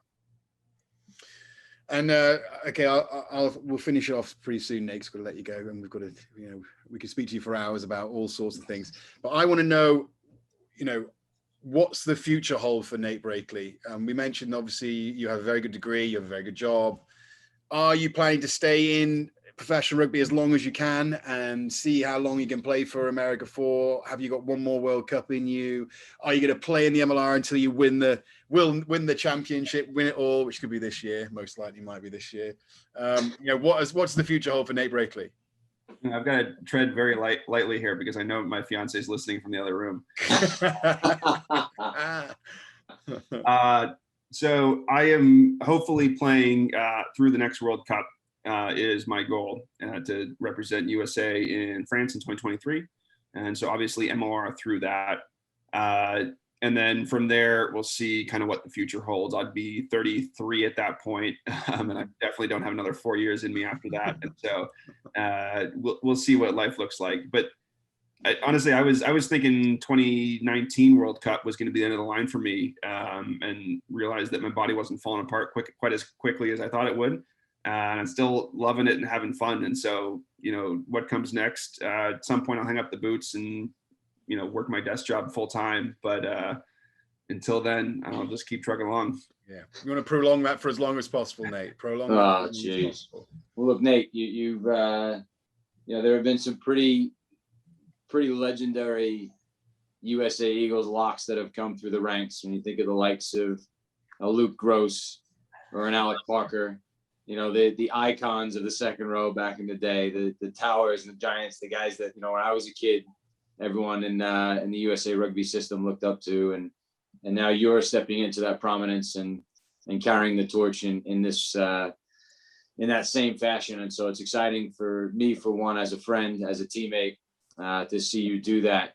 So, thanks for coming on tonight. Thanks for all that you do for rugby. Thanks for all you do for rugby in New York. I know you're a Boston kid, but thanks for that, all you do for rugby in New York.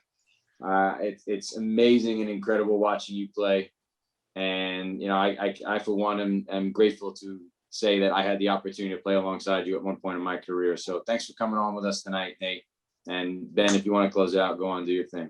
Listen, I'm going to see him tomorrow anyway, so I get to thank him in person. But Nate, obviously, you're a legend of the game over here in America. Wish you all the luck in the future, and I look forward to watching you playing in the 2023 World Cup. Thanks, fellas. Really appreciate it having me on. Cheers. Hi, I'm Mike Tindall, and you're watching the USA Rugby Clubhouse. Okay, our second guest for this evening is a rugby legend. Not many people have the CV of this man. Stalwart from the West Country Rugby, playing for Bath and Gloucester. A World Cup winner in 2003, a World Cup finalist in 2007, an England captain, my captain at once upon a time. At one point, I think me and Chris Ashton and Dylan Hartley sat down and figured out he was 36th in line for the throne, and if we killed enough people, he would be King of England. It's none other than Lord Mike Tindall. Mike, how are you, mate? Hello, mate. I'm all right. I'm actually enjoying the fact that you gave me the 2007 World Cup. I broke my leg, so I didn't go to that one. Oh, no. So I was there with all the training when they were doing it, but I didn't get over there. And then obviously Runy got injured. Yeah. I went home, and Ashton asked me to ring up, and I still regret not just I wasn't quite right, but I reckon I could have played, and I wish I'd just gone, yeah, I'm fine. You'd have won another World Cup, Mike. Well, not necessarily. I'm not entirely sure. Tatey played all right in that game. He made that break, and so I'm not entirely sure. But it would have been nice to have gone, and then I would have ended up at 4 World Cups, which would have been nice. Yeah, that would have been some achievement, mate. Yeah, so that's why it's awesome having someone like you on, someone who's done something that not many players have done before. They've been to 3 World Cups, could have been 4. I thought you were talking about off the field antics then, rather than on it. No, we'll leave all that. That's in the past, man. That's in the past. We'll leave all that. Just that, like, obviously being over here in America with American kids growing up, they don't really sort of see a rugby ball or touch a rugby ball till quite late on. When did your rugby journey begin? How old were you when you got into it? And when did you realise, yeah, this is sort of the journey that you want to be on and the career path you want to take? Look, I'm from a rugby family, so I was 7, but I'd have been playing with my dad played rugby in his younger years. He got injured quite early at around 27, quite badly, and had to stop. But rugby played a very strong role where we were from in Otley, and then when I went to school at Queggs Wakefield, it was a rugby school, and my brother played, my cousins played. My dad's got 4 brothers; they all played. So it was sort of ingrained in you from a young age. But 7 is when I first sort of joined junior school, and we were playing regularly. But I would have been throwing the ball about since I was 3, probably. And did you enjoy it at the age of 7? Because I remember my dad took me to play my first rugby game when I was 4, and I hated it. And I played like a couple of games, and then I didn't play again until I was like 9. No, I was sort of that fat kid though. It was bigger than everyone else, which is like a diamond at 7, because you were still doing, back in our day, you were still doing contact back then. So you just used to mangle little kids, and it was always a joy, a joy to be a larger kid back then. And so then, you mentioned you went to school? Was it a big rugby playing school? The school you went to?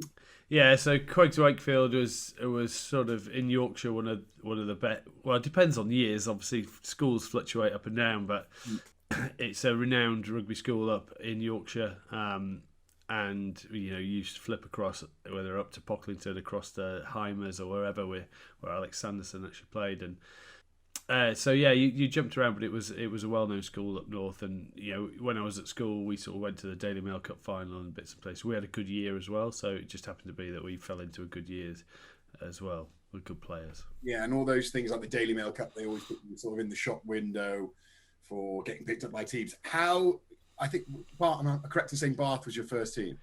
Yeah, so basically, I didn't really get much. I didn't get very far in sort of, back then as well, divisional rugby was so important, playing for your county, all the stuff that unfortunately probably slid down the roster a little bit with academies coming in and everything else. But that was historically how it went. You got picked for Yorkshire, then if you did well for Yorkshire, you'd get a North of England trial, and you'd do the North of England, then you'd get an England trial. And so none of that really happened to me just until my last year in sort of under 18s. And then, and it didn't really go to plan. I felt I was playing better than most of the people there, but there was also that thing back there as well. Does the face really fit? How many are we taking from Yorkshire? How many are we taking from here? How many? But so eventually, sort of Jeffrey Woppett, who was the England coach at the time, if it wasn't for him, I probably wouldn't have got dragged through. He coached Bradford Grammar School, which was sort of our big rival, and he always liked the way I played, and he liked my, I would say, probably physicality and mentality would sum it up. And he managed to get me games all over the place. I ended up playing for the Southwest, and off the back of that, we went on the England tour, which was littered with future stars, the likes of Johnny Wilkinson, Ian Bolshaw, Simon Daniele, Lee Best, Dave Flatman, Lee Mears, Steve Borthwick, Andrew Sheridan. It was a pretty strong team. I think we beat Australia 47-22, and basically all of us got picked up. And that was where Alan Martinovich, who was the Bath coach at the time, he was connected with Colston's, who Queggs lost to twice in the Daily Mail Cup final.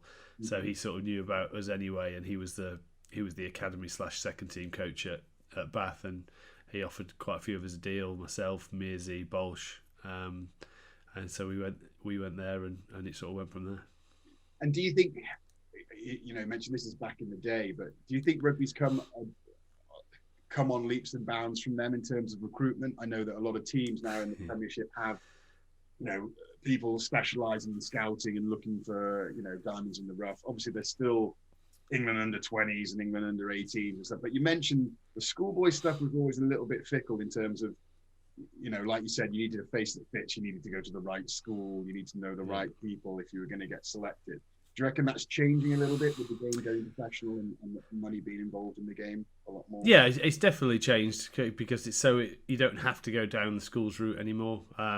You can go through clubs. It's a lot easier to go through clubs, whereas back when I did it, it wasn't as easy. There was a Yorkshire clubs team, but it still wasn't. I don't think they viewed it as good as the schools for some reason. That's just my feeling. It might not have been that way, but that was the feeling that I got.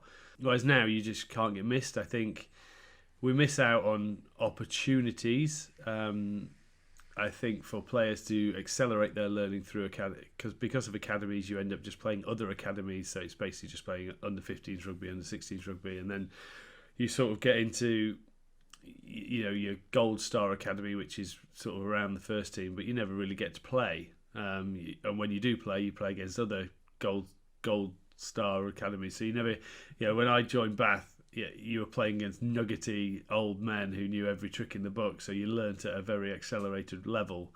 Whereas I'm not sure they benefit from that. I'd prefer to see them send a lot more players off to on loan to actually play in the championship and earn your stripes a little bit, and then bring them back when you need them or when they're ready. But it is less players do slip through the net now for sure. I think there could be even an opportunity, Mike, for teams to maybe link up with MLR to send players out here because it's only a 6-month season. Sure. Yeah. And I think that 18, 19, 20-year-old players get them out here and do some real damage. Well, I think that would work both ways in terms of how America is the pinnacle of elite level sport, and in terms of what I think once it cottons on rugby in America, you're going to have a surplus of players anyway. If you think how many people go through the American football programs and how many athletes are left on their side, and it doesn't take that. It's not that hard to convert a few American football players, and suddenly you've got a completely shifting dynamic. But I think I would completely 100% agree with you. Now, the only fall down of that is with England under 18s or England 20s and World Cups, and will they be happy to send a future star over there to play? But at least they'll be playing against other men, and it'll toughen them up. It'll broaden their horizons. It'll give them a more balanced view of what's going on in the world. So I think it'd be way better for them to go out and play anywhere. So whether it is, it might be some play in the Championship, some go over there, some. Life is about experiences, as what you're doing right now. And what like a player. You look at Gitto, who's over there. He's been to every single country that plays rugby, pretty much, and managed to milk them all. So it's it's one thing I am a little bit gutted that I didn't do.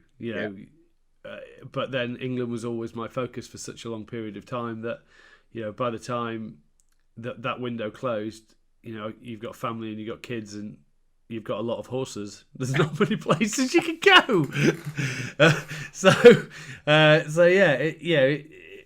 I would have loved to have had that experience, but it's so easy to do now. I think it's so easy for players to sort of shred the usual hierarchy of how you get to the top of the game and create your own path. And I think that's great. Talking of being at the top of the game, you mentioned obviously your England career, which was very impressive, and in terms of how long it stretched for, Tins. You stayed at the top of the game. You stayed in the England fold for 4 World Cups, which is a period of over 12 years. Captaining the side along, that's very impressive. If you look at a lot of people who come into the England fold, me included, on my years was probably like a 4-year stint, and then you were out. And obviously, the other thing as well is that you were playing for England and you got married to Zara. You met her in 2003. So family was in the stand, always like presenting the trophies and stuff. Was there any added pressure to you, do you think, when you were playing, that you always had the eyes of sort of the royal family and you were sort of part of the royal family now, and you had like Harry and William, who were sort of mates of yours now? Did they ever give you stick, or were they quite good at supporting you? Or... No, look, I never felt any extra pressure. Maybe the one time I captained Scotland and your mother-in-law is presenting the prize. You always want to win that game, don't you? Especially when you're captain and you get to take it off her. And so that was always a highlight. I actually smashed my ankle up in that game and could barely walk. And Nick Easter was like, "I'll go get the trophy for you." And I'm like, "Mate, no chance. That's my mother-in-law, pal. I'm taking that. It's going to be given to me through gritted teeth. It's a win." But no, generally on the rest of it, I didn't because Harry and William were such massive fans of rugby from a young age that they'd been coming into the change rooms after matches from late 90s, 99, 2000, and sort of you sort of grown up with them being regular visitors and to the change rooms and getting to know them a bit more. And so I wouldn't say there was any pressure. I think the only pressure was when William decided to go and be head of the Welsh Rugby Union, and then there was pressure, but mainly from me on him. I like that about you, Tibbs, as well. Do you know one thing that you meet a lot of rugby players, a lot of guys through your career and stuff, and I always thought that you're the kind of guy you could take anywhere.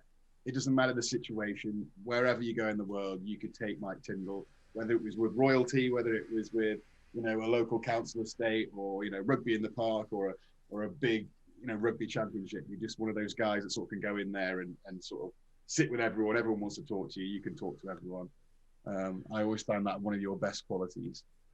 It took me. I would generally agree with you, but it took me a couple of years to get you fully comfortable when you're in private quarters with the family. I always think it could be Mom's Chris Ashton is in your boots. yeah. Well, exactly. I don't think he'd have survived, to be honest. I don't think he'd survived. I'm survived. Ashley gets through life at the moment. Exactly. I don't know if it was. He's moping around at the moment as well. He's moping around. Things like that. I saw the Huck nose the other day actually at the at the final, the European Cup final. I saw him. Yeah, he's doing punditry and stuff. In terms of punditry, what is next for Mike Tindall? Obviously, you stayed in rugby. You did a bit of coaching at Gloucester. You're doing the punditry and stuff. You're seen on TV every now and then. The good, the bad, and the rugby's going on as well. Is that on your plate to sort of keep you happy at the moment? There's a lot of plates spinning at the moment, and it's been really. I think I was in a really sort of settled sort of cycle of everything that I did before COVID, and then COVID's literally thrown it into an absolute sort of spiral of trying to spin more plates to fill gaps. And obviously most of the stuff I do is in hospitality, in the sporting background, then suddenly that disappears for a whole year. And also there's some ambassadorial stuff that you do, and then they're all affected. So suddenly everything, all the plates that you've now got perfectly balanced and where you are pretty much all the time throughout the year, have just literally been whipped away from you. But you go, oh, it's only going to be for 3 months. Yeah. And then 18 months later, you're like, okay. So you try and keep the swan on top, and the legs are going 10 to, well, whatever the phrase is, like a madhouse underneath. But so no, out of COVID, the good thing was the good, the bad, the rugby that came, off the back of, when we decided to leave the House of Rugby and form our own. What that's done has allowed us to, sort of do more of the production side of it, and also try and look at other avenues we want to go down, which were MLR was one of them. I know you'd spoke to Alex Payne as well when you were setting up this, and that's what we sort of wanted to do. We wanted to be able to sort of create our own avenue of where we go, and that's been brilliant, and that's one of the good things out of it. Now, unfortunately, that is it starting off, and there are grand plans for other things apart from the podcast, other people's podcasts that we're trying to help with. We the company that we founded helps John Bishop do his podcast with Tony Pitts, and also we do Rob Brydon's podcast. So it's a growing, but it's the start of a separate journey, but it's an exciting journey. Yeah. Obviously, then I've been involved with Charlie Simpson-Daniel, James Simpson-Daniel's brother, for a while on numerous projects, and we had the King's Biltong, and now we've got the Wizard's chocolate, which you can buy in America, actually, if you want to go. Oh, really? You can get it, yeah. And we do a wide range. We do anything from kids immunity, kids low sugar, to CBD chocolate, things with calmants in, all sorts. So it's a wide variety of it's called the Magic Chocolate, basically. That's why it's called Wizards. There's lots of we've just started a rugby wine club to support local rugby clubs, where if you buy from the rugby wine club, 50p of every bottle you buy goes to your local rugby club. And we sort of figure that if you get all your members to buy from there, you could raise $5 to $7 grand a year for your clubs, which would probably keep the lights on, and just a way of supporting it without really having to fundraise or support. So there's a few things in there that keep me busy, but I would like it to get back to a more stable environment where I sort of know what's coming from one day to the next and get to predict it. They've killed my Cheltenham festivals. They've killed. We got to go to Ascot this week, but still it was. We thought it wasn't going to go on, and then Zara went yesterday, and I couldn't go because I had to be in London, and which normally those weeks are blocked off because. That's a week that's put down to have fun and enjoy. It's like a holiday week, but it's just been a difference of a challenge. Yeah. So, but I mean, it has for everyone. I've spoken to events companies over here who have just been decimated, and I don't think they'll ever get back. All the usual names that you would see will ask you to go to a dinner in at the Grosvenor or at Battersea, and they're really, really struggling. And yeah, it's a shame. It is really a shame. Yeah, it is. COVID's messed up a lot of things. I'm happy to say that things are getting sort of back to normal here in America. They're a little bit more astute than the Europeans, and New York's opened back up. And Americans enjoy the freedom, so that you're not going to keep them caged, are you? So, which ultimately is what needs to be done. It's a thing that's going to be around for a while, and we've got to learn to live with it. It's the basics, facts of it. Or you let it just dictate your life, and it ruins everything else. So. I'm interested in something that you just mentioned as well, because obviously, the marijuana industry over here in America, it has been opened up to, I don't know how many, 30 odd states now have legalized it, which means that CBD and THC and all these sort of things that, sportsmen are now endorsing, especially in the NFL and the UFC fighters. It's big, and obviously there's a lot of money in it now. It's, hundreds of millions of dollar industry, or probably $1 billion industry now. Do you think that's going to creep into English sports, especially rugby? I know that, CBD oils and things like that are really good for recovery. You mentioned that you have it in your chocolate. There's a lot of benefits to having this stuff, whether it's the cream that you rub on, whether it's gummies and edibles that you eat. Do you think this can play a part? Look, yeah, I mean, it's like you teed it up when you probably didn't know you teed it up. So I'm an ambassador for a CBD company called Purus. The difference from a purist point of view is Chanel McCoy, who's AP McCoy, for anyone who doesn't know, champion jockey for 20 years in a row, basically one of the greatest jockeys that the UK has ever produced. And one of the toughest human beings in the world. Yeah, literally has broken every single bone in his body. And she's a farmer background, so she's done pharmaceutical grade CBD, which has removed the THC, so removes that side of it. And I've been taking it for a while now, and it has a massive relaxant and helps my sleep massively, and also removes sort of a lot of joint pain that ex-rugby players do get. And I think there's not that many. If you look through clinical trials and everything, there's not that many downside. There aren't really any downsides to it at all, and they're always, the degree of positives varies between individuals. But when you're in the game that sportsmen are, where your body takes a bit of a licking, it's quite nice if something can help you sort of recover, sleep better, which will also help you recover, maintain inflammation.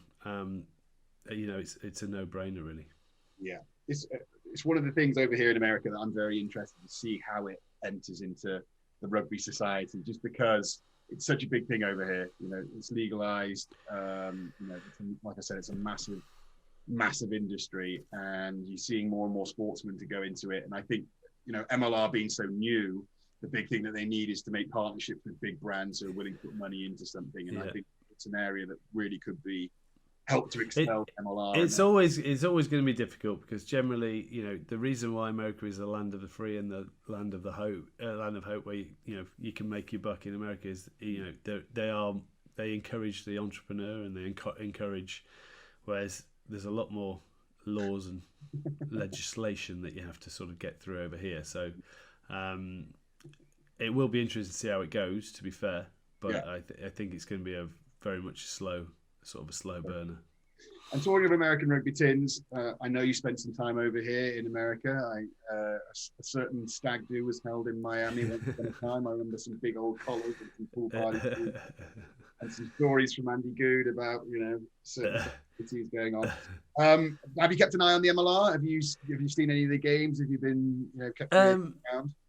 Yeah, I sort of try to. It's not as easy. I mean, your social channels have helped in terms of seeing more of what's going on. Actually, if you follow like ESPN and stuff, you get the occasional clip. There was even one of a women's tag rugby game today, which was, and she had ridiculous feet. I mean, she could beat. She was like Jason Robinson. So yeah, I try and keep an eye on it, and I'll look at what the scores go, but whether I actually get to see much of it, I don't get to see much of it.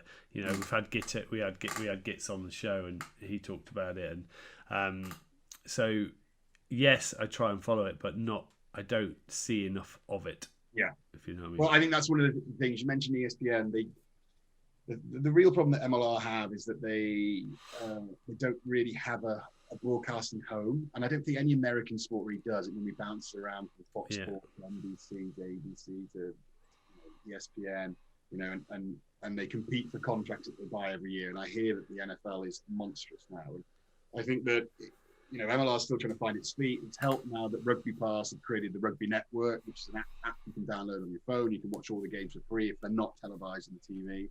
So that's helping. But it's just interesting to talk to people back in England to see if they do have eyes on it, because a lot of people are interested in coming over to play, whether they're players that I've played with or young guys that sort of were in academies and now they've come through and you know, they constantly get in touch. And I'm just interested to see what, you know, someone like you, because obviously, like I said, you live and breathe rugby, you know the ins and outs of it all. Do you think that there is, and obviously, you know, you have a bit of a, you know what America's like, you spent time there and stuff, and I know you follow most sport in the American sports. Do you think that rugby is, you know, has a chance against the big four out here, that it will grow and there's a place for it out here in America for the Americans to get behind? Yeah, I think without a doubt it does. I think it hits every sort of, it sort of hits every one of their core beliefs in terms of sport, you know, gladiatorial. Where it doesn't sort of stand up is every American sport is stat driven.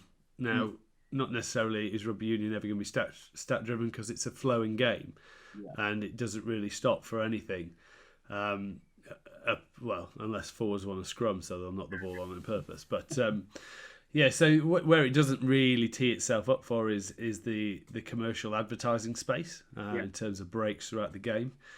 But, you know, in the time that you play one game of American football, you can at least play 2 games of rugby. So, you know, within that, you can throw the ads within that. But in terms of physicality, athletic ability, you know, I think if it gets to the right end when you get the offloading game going, it's the Harlem Globetrotters when it goes right. Yeah. Now, yes, it can obviously be that physical element and just be a sort of very tactical game, but you would hope that if you're gonna sort of get into it over there, you're gonna have to go down the Super Rugby route of making sure it's entertainment and it's a game that the crowds are coming in to watch. But if you get that, you know, with the likes of how the US Sevens is going and the players in there, whether it be Kenny Baker or, you know, Carlin Isles, you know, these guys have just got unbelievable wheels. And I think once it starts sort of flooding through, and I think it is making inroads right at collegiate level in certain places. You know, once you're giving people another option, you talk about, you know, you always talk about you hear about these great athletes who are 2-sport players, you know, whether it be who's my favourite one? I can't remember him. Anyway, it doesn't matter. Whether it be the guy who played for the Dallas Cowboys, the DeAndre Saunders and Deion Saunders, or whether it be whoever it might be who could play baseball and, well, you know, you're far closer to be able to play rugby and NFL. So it's just then, I think it would help people be more upskilled at NFL if they played a bit of rugby, whether it be massive front rower or, you know, lineman. There's a guy in the Sevens called Nate Ebner who plays for the Patriots, and then he's doing the Olympic Sevens. He did it for the last Olympics, and he's doing it again this Olympics. So, yeah. So, yeah, I mean, more guys. Why not? And then you think of all the wastage and fall off from high school ball, from college ball. I mean, even basketballers, with some of the athletes you can get at basketball, you know, and their handling ability, you know, as long as they're not scared of physicality, you know, they could become unbelievable second rows. They could become unbelievable back rows with some of the athletic ability. So, I mean, that's what you get with America, is you get from the age of 12 an elite level of training and coaching. So there are enough people who could turn to that and end up, you know, playing at the top end, playing for the US Eagles. And then if and hopefully it will, Major League Rugby really takes off, you can play in a successful league, professional sport, earn a living that will support you and sort of and let the game grow naturally. I mean, if America get into it, say right now here, you know, they could rise to the top unbelievably quickly. Yeah, that's what I always think. So I know they put in the bid for 2027. Yeah, 7. Yeah. And if they land one of those, I think that'll be a bit of a game changer as well as the need to success at this Olympics, like you mentioned before. Yeah, those guys can sort of, you know, win a gold, silver, or bronze medal. It will really put the map over here.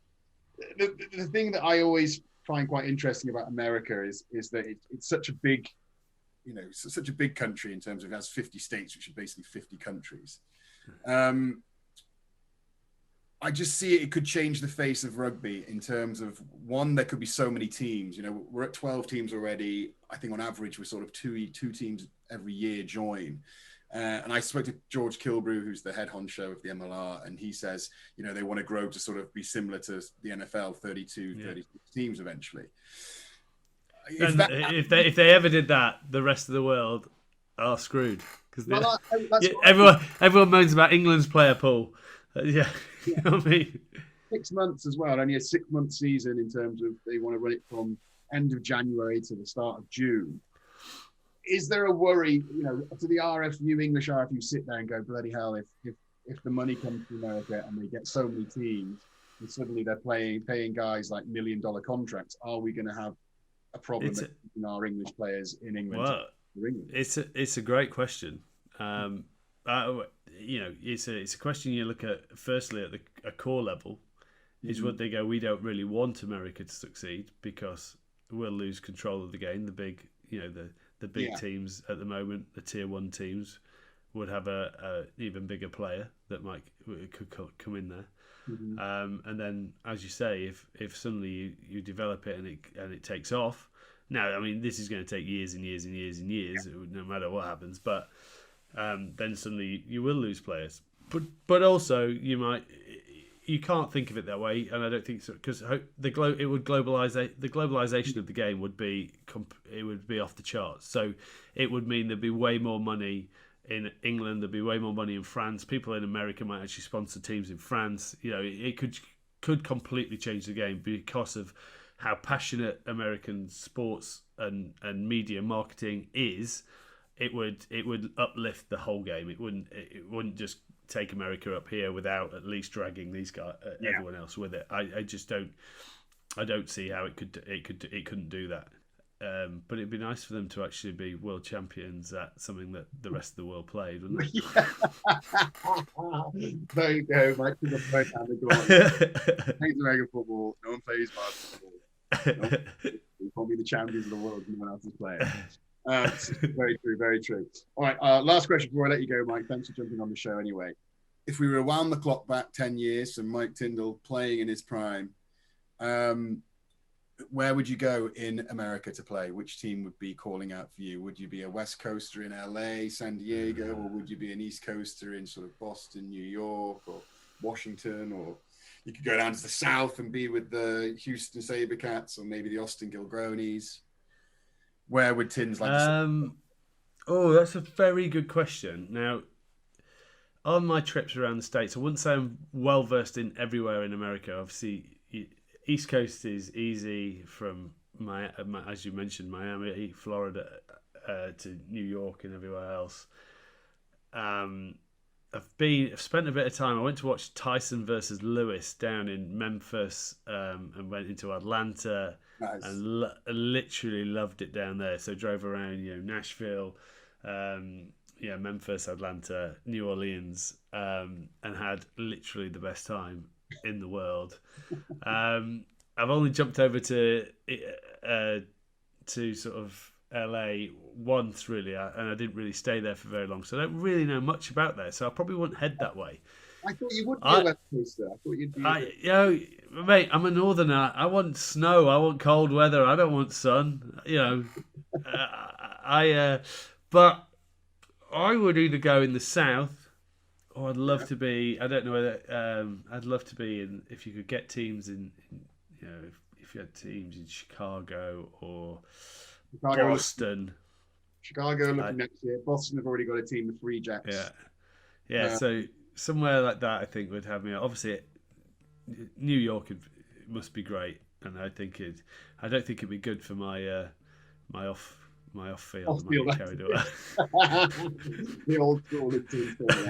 That's what brought me to New York, Tins. That's why I'm here, mate. Just off-field antics. New York's just like a program. Yeah, I can imagine. When you look at some teams like New York, because one of the things that we pride ourselves being in New York is sort of the hustle and the bustle and the grit and the grime of the city. And then, you compare that to LA and what Adam Gilchrist, the owner there, has done, bringing Gitto Coops and Beach and guys like that over. And you see them riding on their Super 73s along the beach in the morning, and they're turning up to their transitioned F45 gym that's now got like a DJ booth and like a pool table and all this sort of stuff. And they really are setting the bar for how things are run. And we're over in New York just trying to piece it together, getting, jumping on undergrounds and getting across the city. It's not quite, it is completely different way of life, which is very unusual for rugby because everyone's sort of in the same thing. It doesn't matter whether you're playing in Exeter or at Sale Sharks or at Gloucester, you're sort of in your little bubble. Everything's there, your training fields, your gyms and all that sort of stuff. And you get on your bus and you drive away. Whereas in this league, you're jumping on planes for 8 hours to get it. And usually, if you're flying across to San Diego or LA, you're there for 3 days, which means that, you're doing recovery on the beach and running in the sea and going for coffee for a few days. And then after the game, you go into these super clubs and stuff and enjoying that. And I love that about being over here as well. And we're sort of like a dying breed, Tins. I think that we're the sort of last of that generation that rugby's turning so professional that the off-field antics are sort of dying out. Yeah, sometimes it's not even that. It's just the social media world as well, isn't it? And I mean that's one good thing I suppose over there is you have a slight amount of sort of flying under the radar, whereas you would never, you going out in London would not be flying under the radar. Whereas you probably have a little bit of freedom within that, which is always nice as well. And we both know, Tins, better than anyone that a picture can say 1,000 words, and most of those words are bullshit. Yeah. All right, my wife's now looking in through the window going, "Are you finished yet?" Yes, I'm coming. We are, mate. Thank you very much for jumping on the show. I'll let you go. I can talk to you forever, because obviously, something said on screen there, Tins, and we'll have that conversation. Good to see you. I think I'm coming over hopefully in October, but we're going to Washington. We're doing some stuff with rugby, Rugby for Heroes. So we're doing some stuff with the military over there. So I'll see if I can maybe extend it to go through New York. Let me know, because Washington's only a couple of hours away. So let me know if you're I'll take a trip down. Do a flyby. One night stopover. Yeah, that's all we need. Put myself in your hands. All right, mate. Thank you very much. All right, mate. Always a pleasure. Cheers, pal. Mate, take care. Cheers, mate. Sport has the power to change the world. It has the power to inspire. It has the power to unite people in a way that little else does. It speaks to youth in a language they understand. Sport can create hope where once there was only despair.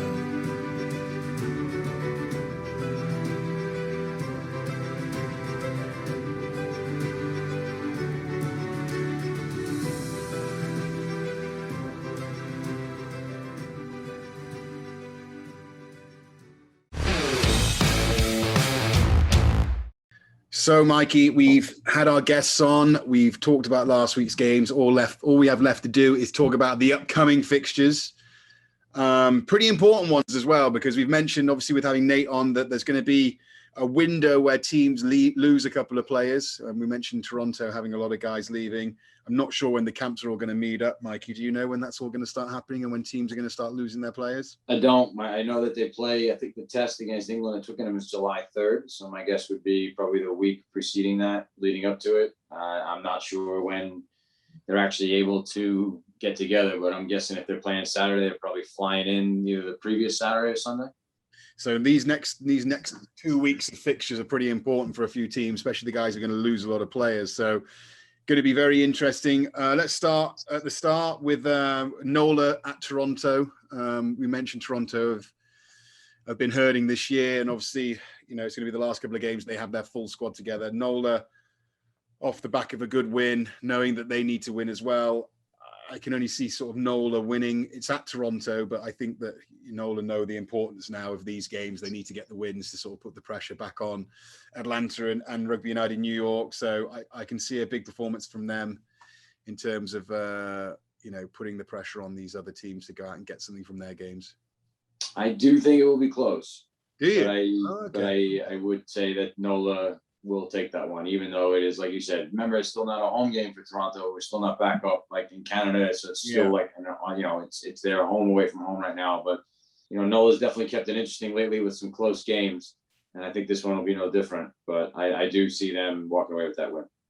And it looks like it's going to be a double header over there in Life University, because Atlanta are playing at home as well, and they play against the Houston SaberCats. I think that's going to be another. I don't want to badmouth Houston too much, but Atlanta have got too much to play for. Houston are down in the dumps. It's at home. I could see Atlanta winning with a bonus point pretty easily from that fixture. I agree. I think that'll be a bonus point win for Atlanta, but again, I don't know that it'll be big numbers. I don't know it'll be a huge blowout, but I do think, quite like we saw with LA, but I do think that it'll be a good win for Atlanta. And then probably the most crucial match for the weekend, I think, is LA versus San Diego at San Diego. If San Diego are going to make a charge at this, they have to win this game. Losing against Utah last week is a major setback, a game I thought they'd win. And I think if they'd won that, they'd have confidence going into this LA game. But there wouldn't be as much pressure on this game for them to win. Whereas now I think it's a make or break. They have to win this game if they're going to sort of challenge for that second spot. LA are back to the LA of old, smashing Houston yesterday. They have confidence. It's only a little trip, an hour and a half bus ride down from LA to San Diego. I think it's going to be a real close game, a good game. I think, listen, Can I do it this early? I've been bigging up San Diego so massively, and suddenly I'm out of their corner. It's LA, LA don't lose many games. Go on, I'll go with San Diego just because I think they know how important it is. And you said last week that LA may rest a few guys because it's home at Houston. Maybe they'll rest a few guys because, they've got some big fixtures coming up and know they're probably already cushy in the semi-final. So I'm going to go San Diego for a home win to turn their season around and put them back in the mix of this top 2 spot. I'll do the other one since it sounds like you're assuming I'm going to pick LA anyway, because I think I picked LA every week. But you're going LA. You're LA every week. I'm going to go with Los Angeles. I think that defensively, San Diego. I mean, they gave up good number of points against Utah. Utah is a good offensive organization, but I think that LA is another really good offensive organization. I don't know that San Diego has the defense to sort of silence them the way that both you and Atlanta did, as the only two to have so far taken down LA. But we'll see. We'll see how it goes this weekend. Another pretty straightforward one, you'd have thought. Austin Gilgronis are going over to Seattle. But thing is, this is the weird thing with Seattle, is they still could turn over someone. Do you know what I mean? They definitely have it in them. They have the team, they have the players to do it. Whether they will is another thing. Austin, I think, are running hot. And after the performance they put in against Toronto, I can't really see them losing. But I don't think it'll be as an easy walk in the park as sort of that would look on paper. A Seattle team who haven't won many games and Austin are flying high. I think it will be close. I reckon it'll only be a one score in it. But I think Austin will get the job done. I would agree. I think, though, that Seattle is going to be a force to be reckoned with this weekend. They're at home. They desperately need a good performance at home. They need a win. They've come so close these past couple of weeks. Like you said, they were just right in it. But I think Austin has too much to play for right now. Like you said, if they want to stay in the mix, they have to win. And I think that they're going to go in and know that they need to win and not take Seattle for granted because they have been playing well, like we said. So, but I'm going to go Austin. And the last fixture, it is probably a big one as well in terms of the West playing the East. Utah travel to Rugby United New York. Both teams flying high, both teams playing good rugby, both teams with outstanding fullbacks at the back. How did I know that was going? It's going to be a good match. I'm looking forward to it because I like the way the Utah play. I think it'll be a good test of us just to see how good our defense is against probably the best attack in the league and see how we compare.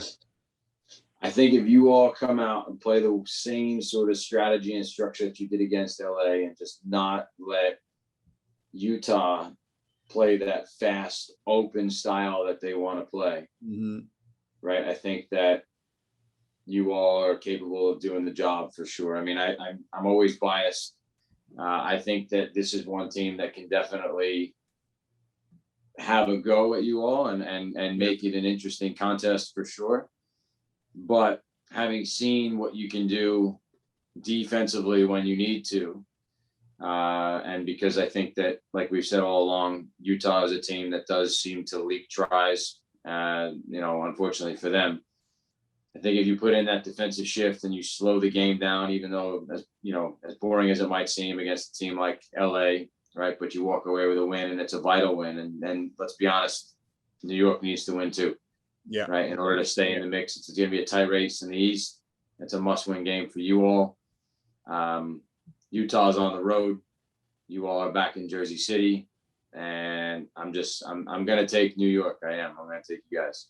But I don't think it'll be a high-scoring game. I don't think it'll be the high-scoring Utah that we've seen and well, that New will York certainly that you all have put up either. But yeah, that will certainly be the plan, I'm sure, from New York going into this week, because they are an exciting team to watch, Utah, and they do have guys who can create chances from nothing, as we've seen from time and time again. So looking forward to the game, looking forward to watching a few of these games as well. As always, Mikey, it's always a pleasure talking with you. I'm sure I'm going to see you at the stadium commentating with Matt McCarthy, as you always do. Please, Matt and Alex. Please tell Matt McCarthy to stop calling me Chris Mattina.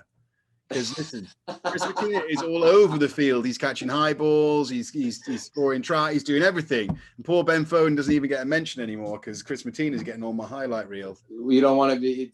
It was the mullet that threw us off. Mullet. Matina's mullet from up there. Matina's got a mullet, and I have luscious locks. What are we talking about here? No, we have a good commentating team, man. I really love working with Matt. I really enjoy working with Alex. I mean, Matt's doing a great job. Alex is doing awesome. I mean, I know she's been around the group a lot and mixing it up with you all. And it was really cool though this weekend at the New York game. I think it might have been the first time all season they had a fans contest at halftime. Really? So I know you all didn't see Boston. it. You were back in the locker rooms, but they did a kicking contest off the tee, which that was the first time they've done that this season. It was comical. It was good. It was like, that's the sort of stuff though that there we go. I think they need to do, right? They need to do more of something at halftime, some type of, get the fans involved, get the local community kids involved or something. And it was cool. She had the mic on to the whole stadium, and there were people out there trying to kick for goal and, just generally making fools of themselves sort of thing like that, but it was great. It was all in good fun. And well, Mike, do you not remember when Saracens were doing that big thing and they'd hire out Wembley Stadium and they play a big game there, and at halftime the guy would come on, they'd be like, "Oh, you got to hit the crossbar from the halfway for 250 grand." And the guy came out drunk and just threw the ball in the air, toe poked in, it hit the crossbar, and they were literally like, Christ, you have to pay this guy £250,000.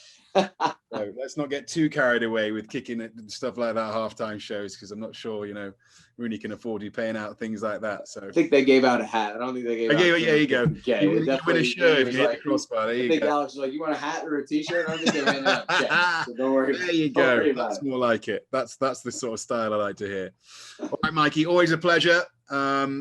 We've given our calls for this week. We're getting towards the end of the season, Mikey. Not long left now, another 6 weeks, and we'll be into the playoffs. So all to play for, looking good. And as always, Mikey, if I don't see you on Sunday, I'll see you here at the Clubhouse.